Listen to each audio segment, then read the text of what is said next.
This week's Parsha, Behar, meaning on Mount Sinai, contains the mitzvah of Shemitah, the law that we can work the land and perform all farming activities for 6 years, and the 7th year must be a rest for the land, similar to our weekly Shabbat.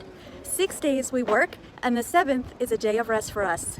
When you come to the land that I am giving you, the land shall rest a Sabbath to God. It is seemingly straightforward, but upon closer inspection, an amazing teaching is revealed. The Parsha continues, "You may sow your field 6 years, and for 6 years you may prune your vineyard and gather in its produce." This seems obvious and even like extra explanation, but there are no extra words in the eternal Torah, so there must be an eternal lesson here for our daily lives.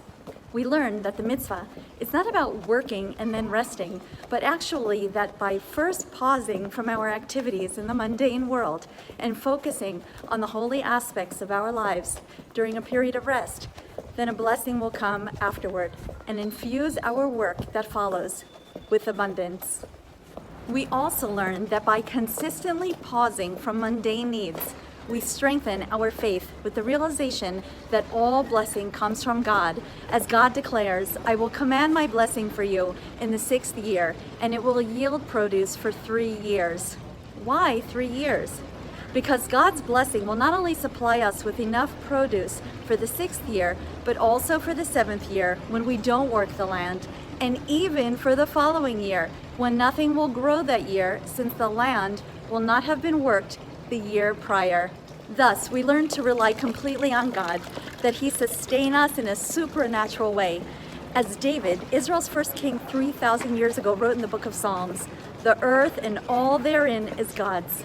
Nonetheless, we were created as physical beings in order to be involved with the physical world, not to run from it.